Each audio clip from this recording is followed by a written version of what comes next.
bienvenue dans l'émission Paroles de femmes. Cette semaine, nous parlons de la dépendance affective et aujourd'hui, nous allons voir les dangers de la dépendance affective et nous sommes avec notre invité, le pasteur Omer Kabouya. Bonjour, pasteur Omer. Bonjour Annabelle. Pasteur Omer. Bonjour Aurélie. Bonjour très chère Nadine encore une fois. Qui n'est autre, pour ceux qui ne le savent pas, le mari de Nadine Kabouya.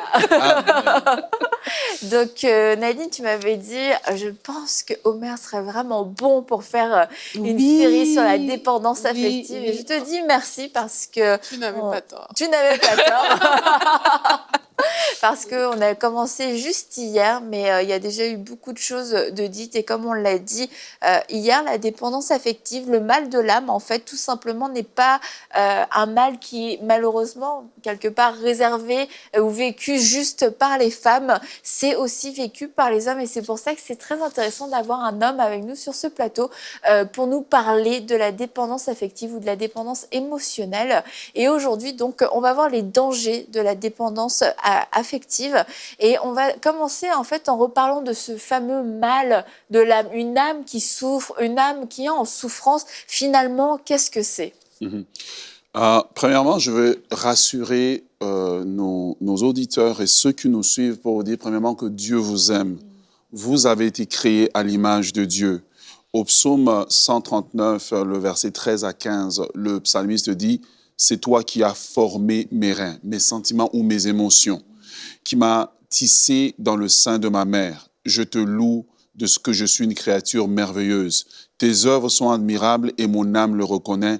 Mon corps n'était pas caché devant toi lorsque j'étais fait dans le lieu secret, tissé dans les profondeurs de la terre. » Je veux vraiment vous rassurer que Dieu vous aime, Dieu vous a créé, Dieu a créé vos émotions au départ, mais en grandissant, l'âme subit des chocs dans la famille, des chocs dans la société, et cette âme devient une âme déformée, ou dans un autre terme que j'utilise, une âme trouée. Et une âme trouée, c'est simplement une âme, on peut voir l'âme comme étant un seau qui doit recevoir de différentes personnes au fur et à mesure que nous évoluons, mais ce seau, lorsqu'il est troué, tout ce qu'on y déverse ne va pas rester. C'est pour cela que les personnes qui souffrent dans le domaine de la dépendance affective, ça ne sera jamais assez pour eux.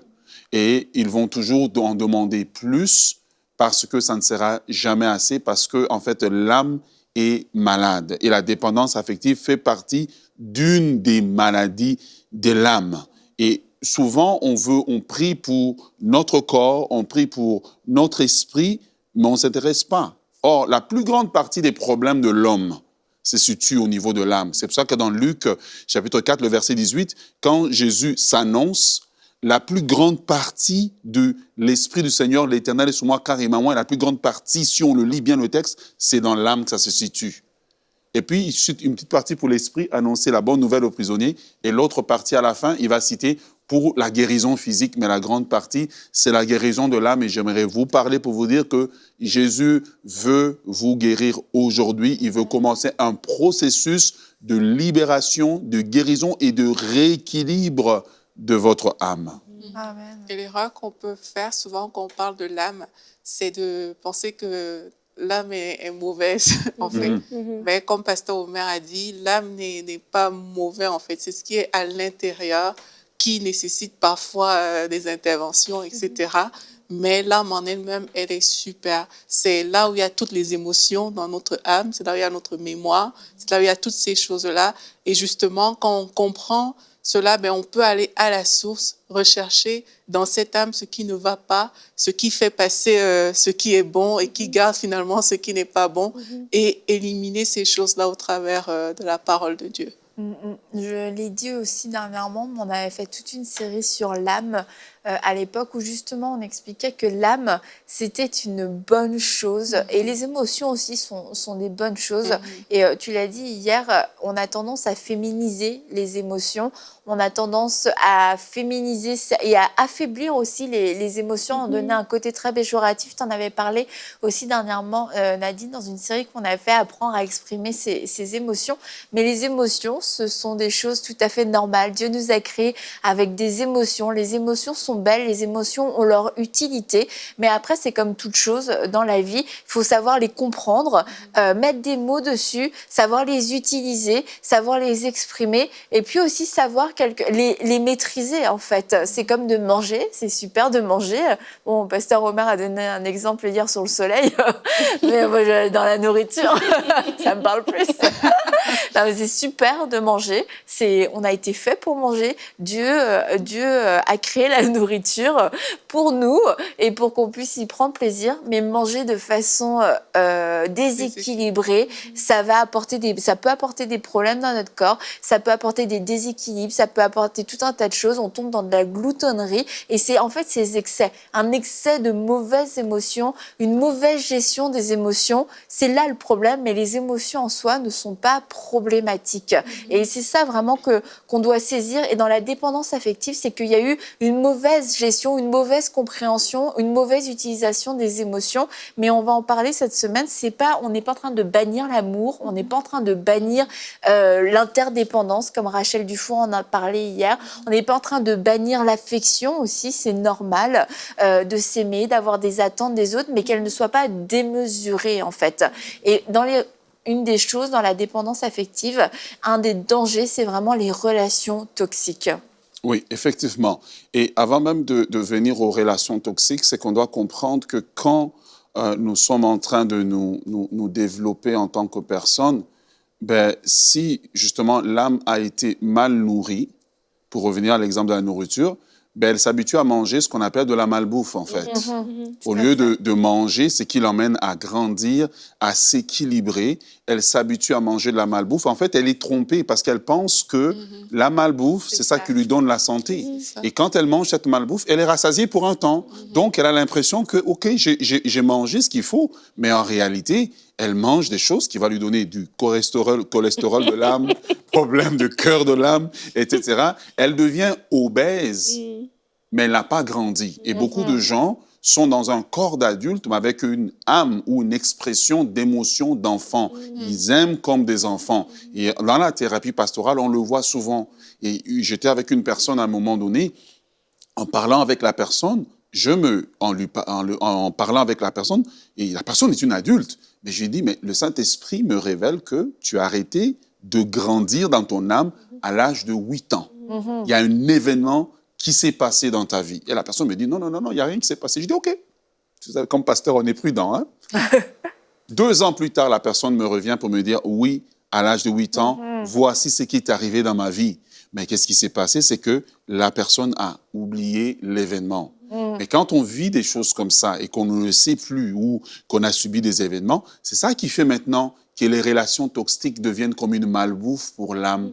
Et vous allez voir, les gens, ils vont du même type de relation au même type de relation. Pourquoi? Parce que l'âme a été trompée. Et quand l'âme est trompée, émotionnellement, on pense, on a plus de discernement. Donc, voilà. Donc, maintenant, revenons aux relations. Donc, finalement, les relations, quand on parle de relations toxiques, en fait, ce sont des relations qui ne sont pas bonnes pour nous, qui ne sont pas bonnes pour nous. Et on s'attache à ce type de personnes parce qu'au début, ces personnes semblent nous nourrir. Mais ce qu'on oublie, c'est que quand on est dans une relation toxique, ça prend 2 personnes. Une personne qui est capable de subir et une personne qui est capable de recevoir à l'excès. C'est un peu comme l'image, et j'aime bien quand on regarde ça à la télé, du rhinocéros, qui est très fort, ou de l'hippopotame, qui est gros, très fort, mais qui peut jamais enlever la petite bête qui est sur son dos et qui a besoin d'un petit oiseau qui va venir grignoter dessus. Et dans une relation toxique, les gens qui ont des problèmes au niveau de l'âme vont souvent dans des relations toxiques. Pourquoi? Parce que déjà, au départ, elles manquent de discernement, elles ont besoin de cet amour à l'excès et elles vont tomber sur quelqu'un qui est contrôlant, abusif, etc. Et souvent, dès le début des fiançailles, les signes sont là. Mais j'ai tellement besoin d'être aimé. J'ai tellement besoin, non seulement d'être aimé, mais de donner de l'amour aussi, que je ne vois pas ces signes-là. Et c'est pour cela que les gens rentrent dans des relations toxiques. D'ailleurs, Pasteur Omer, le caractère répétitif peut être un bon baromètre pour les personnes qui nous écoutent pour fait. se dire, mais si je me retrouve toujours dans ce cycle-là, ça veut dire que peut-être au niveau de mon âme, il y a quelque chose que je dois travailler. Parce que parfois, sans le savoir, effectivement, les gens se retrouvent dans des cycles répétitifs au niveau de leur relation, que ce soit amoureuse ou même amicale. Et ça, c'est vraiment un signe pour dire, pour sonner la sonnette d'alarme, en fait. Et souvent, on pense que les gens qui se retrouvent dedans, c'est ceux qui sont bêtes, qui ne sont pas éduqués. Mais souvent, on va trouver des hommes intelligents. Dans une société, cette personne dirige un département. Dans une église, cette personne dirige un département. Donc, vous la regardez, humainement parlant, elle semble saine, elle semble bien. Mais quand on va du côté de son âme, l'âme est malade. Et ça, j'aimerais bien qu'on ne caractérise pas en se disant que ça se limite à une catégorie de personnes, mais ça peut atteindre toutes les personnes et plein de personnes, en fait, en souffrent. Et voilà pourquoi ils vont du même type de personnes au même type de personnes. Ça revient à l'exemple qu'on a dit, on est habitué à manger de la malbouffe, mais quand on roule sur l'autoroute, on repère tous les malbouffes, les restaurants de malbouffe, on les repère parce que notre âme est habitué à manger cette nourriture. Et ce qu'on veut aujourd'hui dans cette série, c'est de changer de type de plat, changer le type de régime alimentaire de l'âme pour que l'âme retrouve son équilibre. Et il n'y a que Dieu qui peut le faire. Ouais. Il n'y a que Dieu qui peut le faire et c'est le Saint-Esprit qui nous le montre. Et je pense que c'est important pour les gens qui écoutent, en fait, Parce que des fois, on est dans le déni par rapport à nous-mêmes. C'est plus facile d'identifier un problème chez l'autre, mais on est dans le déni par rapport à nous-mêmes. On va peut-être se dire, tiens, cette amitié que j'ai perdue, c'est parce que c'était sa faute, elle avait fait. Cette relation, c'était parce que c'était sa faute, etc., etc. Mais vraiment qu'aujourd'hui, qu'il y ait juste une petite lueur. Et c'est cette petite lueur-là, si déjà nous-mêmes, on ne peut pas combattre quelque chose qu'on n'a pas identifié, et si déjà nous-mêmes, cette petite lueur s'allume, on se dit, tiens, est-ce que ce ne serait pas moi?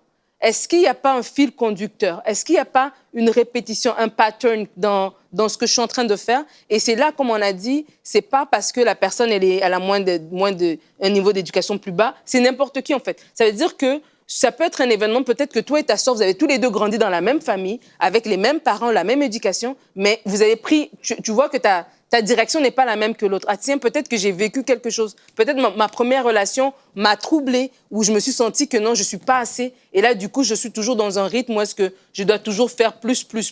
Et vraiment, c'est important d'identifier. Chercher la petite lueur pour se dire, est-ce que c'est moi? Suis-je dépendante affective? Est-ce que cette attente que j'ai envers la personne en face de moi, est-ce qu'elle est normale? Est-ce qu'elle est correcte? Ça fait partie d'une réciprocité saine? Ou il y a quelque chose de plus. Et il ne faut pas se sentir justement trop grand pour au point de penser que ça ne peut jamais nous arriver, quoi. Là, le pasteur Omer, il dit même, tu peux être intelligent, super intellectuel, tu peux être responsable dans une église et ton âme est malade. Donc, tu ne peux pas juste sur la base du fait que tu es responsable te dire, ça ne me concerne pas, en fait. Donc, ce qu'on est en train de dire ici, c'est de dire, ce que tu dis, Nadine, comme tout le monde peut être concerné potentiellement. Et l'idéal, justement, c'est de se dire, est-ce que moi, je suis concernée par cette affaire et de ne pas mettre nos titres, nos capacités intellectuelles ou tout ce qui nous entoure pour dire non, moi, ça peut jamais m'arriver. Parce que, comme le pasteur l'a dit, le côté intellectuel ne signifie pas qu'on n'est pas dépendant affectif. Et ce que Satan ne veut pas qu'on se pose cette question en se disant, est-ce que je suis? C'est pour ça que j'aime le psaume 51, quand David dit « Sonde-moi, ô Dieu ». Voilà, jette la lumière sur moi, parce que moi de moi-même, je ne sais pas, mais je sais qu'il y a un malaise, il y a quelque chose en moi qui fait qu'il y a des cycles répétitifs dans ma vie, il y a quelque chose en moi qui fait que je souffre, mais je ne sais pas pourquoi je souffre. Et la chose qui fait mal dans la vie, c'est de souffrir, mais sans savoir pourquoi je souffre. Pourquoi est-ce que je semble être comme un aimant qui attire juste les mauvaises personnes? Pourtant, je suis intelligent, je suis éduqué, je suis brillant dans tous les domaines. Mais quand il arrive là, dans ça ici, j'attire les... Et c'est ça, en fait, c'est les signes que Dieu essaye de nous réveiller. Maintenant, il dit, réveille-toi, réveille-toi, parce que si tu ne te réveilles pas, la vie va te passer comme un train. Tu iras peut-être au ciel, mais tu auras souffert sur la terre. Et donc, je crois que Dieu est en train de vouloir parler à quelqu'un pour dire, réveille-toi. Et quand on parle maintenant des relations au niveau des amitiés, Nadine a parlé de l'importance du fil conducteur. Quand toutes nos amitiés se terminent toujours de la même manière, en apothéose de problèmes. Alors là, je pense qu'il faut se poser la question parce que de toutes ces amitiés, le fil conducteur, c'est toi. Et à un moment donné, il faut arrêter de pointer le doigt à l'extérieur pour le retourner maintenant vers nous, au miroir de la lumière de Dieu, au miroir de la parole. Alors maintenant, nous pouvons nous voir maintenant et le Saint-Esprit peut maintenant nous aider à ne pas être cet ami accaparant, étouffant, qu'on doit s'appeler tous les matins, on doit dans toutes les choses ensemble. Comment on va le reconnaître aussi? C'est quand on est avec quelqu'un, que quand la personne, je sais que ce que la personne fait est mal, mais au nom de l'amitié, nous pouvons nous mettre ensemble pour aller faire un mauvais coup, pour écraser quelqu'un. Et je sais pertinemment que cette personne, ce qu'elle fait est mal, mais parce que je veux garder son amitié. Et là, c'est là qu'on reconnaît que la relation, elle est toxique, elle n'est pas bonne pour moi. Et ça nous amène dans d'autres dangers parce que, les relations, c'est vraiment important. Dieu a mis des gens autour de nous, pas pour notre destruction, mais pour notre bonheur. Il y a des défis dans les relations, mais on n'est pas obligé d'en arriver à des destructions, à des déchirements et à tout ce qu'on peut expérimenter, malheureusement, quelquefois dans certaines situations, parce que, justement, il y avait un autre problème que l'autre dans la relation, qui était peut-être moi. C'est, en fait, le fait de ne pas pouvoir répondre à l'appel de Dieu ou de tomber dans le compromis parce que l'autre a pris trop de place dans ma vie. Parce que lorsqu'il me propose quelque chose qui va contre mes propres convictions, je dis oui. Parce que lorsque Dieu me parle, je ne sais pas quoi lui dire parce que je ne sais pas ce que mon ami va lui dire, je ne sais pas ce que ma femme, ce que mon mari va dire. Du coup, je n'arrive pas à dire oui à Dieu, je suis toujours entre deux. Et là, c'est, comme tu l'as dit, le train va passer, on va peut-être aller au ciel, mais qu'est-ce qu'on aura fait de notre vie sur cette terre? Effectivement. Et là, on le voit beaucoup, en fait, dans le milieu chrétien. Et j'aimerais vous dire que quand on en arrive là, en fait, vous avez une idole dans votre vie. Il y a des parents qui ont idolâtré leur enfant, idolâtré leur conjoint, idolâtré leur pasteur, idolâtré un membre de la chorale, etc. Et ça devient cette personne maintenant qui décide pour vous. Et cette forme d'idolâtrie, c'est ce qui va nous empêcher justement à rentrer dans ce que Dieu a pour nous. Voilà pourquoi quand Dieu appelle Abraham, le mot-clé, quand Dieu appelle Abraham, c'est quitte. Va-t'en, quitte, va-t'en, quitte, coupe les relations du passé, va-t'en. Et souvent, c'est là, ce n'est pas quand on est dans la relation, c'est quand Dieu commence à nous demander de quitter. C'est là qu'on se rend compte, en fait, à quel point on est attaché. On est attaché. Parce que Satan, il est malin. Il met une corde, mais il la laisse, comme on dit, loose, un peu longue. Donc, tu marches en pensant que tu es libre. Le lion ne sait pas qu'il est dans une réserve jusqu'à ce qu'il atteigne la clôture. C'est là qu'il saura, oh, j'étais pas vraiment le roi de la jungle. J'étais encore attaché. Et c'est ce que Satan fait avec plusieurs personnes. Il va t'offrir une relation. Tu ne sauras jamais que la relation est toxique jusqu'à ce que tu décides de faire la volonté de Dieu. Et je crois que même quand on parle de ne pas faire la volonté de Dieu, des fois, il y a des gens qui sont... je parle de la personne qui est dépendante affective. Parce qu'elle se nourrit de cette relation, elle se dit, en fait, je suis bien. Mais en fait, tu es en train de te faire voler quelque chose de beaucoup plus grand. Tu restes dans cette relation qui est toxique, qui est nocive pour toi, mais dans lequel vous jouez cette espèce de danse, cette espèce de valse où tu donnes, voilà, et tu reçois, parce que tu fais des efforts, et puis la personne, elle est ton centre d'attention. Mais quand tu élèves cette personne comme une idole dans ta vie, mais comment est-ce que tu peux regarder Dieu qui est supposé être celui qui va réellement te remplir? Et c'est comme ça que tu as des personnes qui vont passer totalement à côté du plan de Dieu pour leur vie. Pourquoi? Parce qu'ils se sont attachés, ils sont restés à cet endroit, dans cette amitié qui est totalement nocive, dans cette relation qui est totalement nocive. Et en fait, ils sont en train de perdre leurs années, de perdre un temps précieux. Pourquoi? Parce qu'ils ont, au lieu de faire l'effort, puis ça prend un effort, de dire, oui Seigneur, c'est vrai que j'ai un souci, j'ai un problème, et de laisser Dieu nous travailler notre cœur pour qu'on puisse voler de nos propres ailes, pour qu'on puisse faire des choses extraordinaires, mais au lieu de faire cet effort-là, on reste là avec cette personne qui nous fait du mal. Et peut-être au bout de 5 ans, ça tombe. Et puis on va se trouver quelqu'un d'autre. On va se trouver une nouvelle amie avec qui on va s'attacher encore pour 2 ans, 3 ans. Et puis après, les cycles se répètent. Et même, il y a aussi quelque chose, c'est que ça peut pas fonctionner par rapport au plan de Dieu. Parce que l'on parle du plan de Dieu, moi, nous tous on a un appel, etc. Mais moi, je vois le plan de Dieu comme juste pour chaque jour de notre vie, Dieu a prévu des projets de paix et des projets de bonheur. Oui. Mais la paix, c'est justement ce que tu n'as pas dans une relation où tu es en dépendance affective, parce que tu vis par rapport à une autre personne qui est un homme. Mais l'homme va te décevoir, même si cette personne est gentille. C'est pas la personne qui le veut forcément, mais derrière des actions, derrière différentes choses, cette personne va te décevoir à un moment ou à un autre. Et là, tu vas perdre ta paix. Tu vas perdre... j'ai même vu que les personnes dépendantes affectives, elles font des scénarios, en fait, juste pour se faire accepter par l'autre. D'autres vont faire des crises de larmes, créer des choses qui n'existent pas. Mais là, on n'est plus dans un projet de paix. Non. On est dans une vie trouble. Et c'est pas ça le plan que Dieu a pour notre vie en tant qu'être humain. Nos journées, selon Dieu, doivent être des journées bonnes, des journées agréables, des journées parfaites. Pas des journées là où on se questionne sur l'autre, où on se tracasse en fait l'esprit pour faire plaisir à quelqu'un à côté. Donc juste au niveau même du plan de Dieu pour notre journée, on passe à côté. Et c'est comme ça qu'on vit une vie finalement qui n'était pas la nôtre parce qu'on a décidé de rester dans la dépendance affective. Mais maintenant, qu'est-ce que la Bible dit justement par rapport à l'âme? Au psaume 142, le verset 7, David fait une prière. Et David dit, « Tire mon âme de sa prison. » Il dit, « Afin que je célèbre ton nom. » Vous voyez, tant que l'âme est dans la prison, notre vie n'est pas une vie qui plaît à Dieu en fait. Il dit, « Afin que je célèbre ton nom, les justes viendront m'entourer quand tu m'auras fait du bien. » Mais quel est l'élément déclencheur?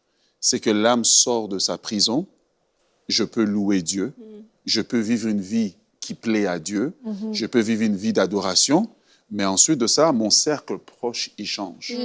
Il y a vraiment une conséquence quand on accepte ça. Et donc, il y a beaucoup de gens, quand on vit dans la dépendance affective, c'est qu'on ne sait pas et que Satan ne veut jamais, et ça je n'arrête pas de le dire aux gens en thérapie pastorale, Satan ne veut jamais que vous sachiez que vous êtes en prison. Mais j'aimerais vous annoncer que vous êtes en prison, mais Jésus est venu pour libérer les captifs. Amen. Le Fils de Dieu est venu pour détruire les œuvres du diable. Amen. Et si vous êtes en prison, voici ce qui se passe dans les relations toxiques. Quand vous êtes en besoin d'affection constante, c'est que premièrement, votre âme est déformée. Et aussi longtemps que vous allez répéter ces cycles-là, en fait, de plus en plus, l'âme se déforme. Elle se déforme de plus en plus parce qu'elle mange de ces relations toxiques que vous entretenez autour de vous, mais aussi vous grandissez de plus en plus avec un sentiment constant de peur, d'infériorité. C'est comme si je dois toujours être en dessous des autres, alors que parfois Dieu vous a appelé à des plus grandes choses. Si Joseph avait des problèmes au niveau des relations affectives, il aurait accepté la femme de Potiphar. Mais il était plus grand que la femme de Potiphar. Parce qu'il était plus grand qu'il voyait sa destinée. Il a dit non, moi je ne me nourris pas de la malbouffe, je veux me nourrir de ce que Dieu a pour moi. Et donc l'âme qui est prisonnière, et parce qu'elle est prisonnière, elle ne peut pas se développer adéquatement. Or, beaucoup de gens cherchent l'onction sans chercher la guérison de l'âme. Quand l'onction vient dans une âme qui est malade, on finit comme Samson. On finit avec des yeux crevés et on meurt avant son temps. Dieu veut d'abord guérir l'âme. Je m'excuse si mes termes sont un peu... C'est biblique. Dieu veut d'abord guérir notre âme. Dieu veut d'abord guérir l'âme avant de donner l'onction. Parce que l'onction dans une âme malade fera que même nous, dans le ministère, on devient abusif. On devient des serviteurs de Dieu qui ont tellement besoin que tout le monde... Combien de vues j'ai eu sur ma dernière vidéo? Combien de personnes me suivent? Alors, je fais toujours des choses pour pouvoir quoi? Attirer l'attention sur moi. Je détourne l'attention et la gloire qui revient à Dieu. Et la gloire devient à moi. Or, le psalmiste dit, non pas à nous, Seigneur, non pas à nous, mais à ton nom, donne gloire. Donc, si nous voulons être aussi des serviteurs de Dieu équilibrés, nous devons apprendre à être des gens dont Dieu guérit constamment l'âme. Amen. Et comment demain, on va continuer et on va identifier les schémas et aussi détruire ces schémas qui sont tout le temps propices en fait pour que justement l'âme reproduise constamment les mêmes scénarios. Et on va parler de façon très pratique, très concrète, comment briser ces schémas, comment couper certaines relations, comment s'éloigner de certaines personnes. Et lorsque on est en prison, lorsque nous sommes un prisonnier, votre entourage, c'est des gardiens de prison. C'est des gens qui s'assurent que vous n'allez pas sortir. C'est des gens qui s'assurent que vous connaissiez vos limites. Et ces limites, c'est les limites de la prison. Et c'est aussi des visiteurs, c'est des gens qui sont libres, qui viennent vous voir, mais qui repartent. Et si votre vie est composée de personnes qui s'assurent constamment que vous sachiez que vous ne pouvez pas aller plus loin sans eux, que vous ne pouvez pas vivre sans eux, attention, ce sont des gardiens de prison. Et si vous voyez des personnes qui sont saines, des personnes qui sont équilibrées, vous vous dites, ces personnes, elles ont l'air bien, j'aimerais être comme elles, mais qui ne font que passer vous visiter, c'est parce que vous-même, vous êtes dans une prison et ces personnes ont reconnu qu'il y avait un milieu, un environnement toxique et c'est pour ça que ces personnes repartent. Alors, si vous êtes entouré de ce genre de personnes, c'est aussi un indicateur que le Saint-Esprit vous donne aujourd'hui pour vous dire « tu n'es pas libre, tu es en prison ». Tu as atteint là. Aujourd'hui, c'est le jour où tu découvres qu'il y a une clôture, tu découvres qu'il y a une chaîne à ton pied.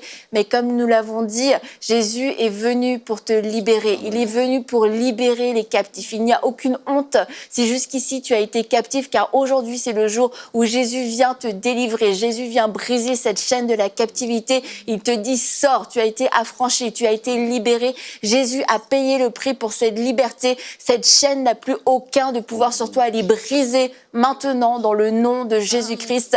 Et nous déclarons, oui, tu es libre aujourd'hui, tu es libre de sortir de cette prison. Aucun gardien ne pourra te retenir. Alors on va se retrouver demain pour une prochaine émission de Paroles de Femmes. Nous vous aimons et nous vous bénissons.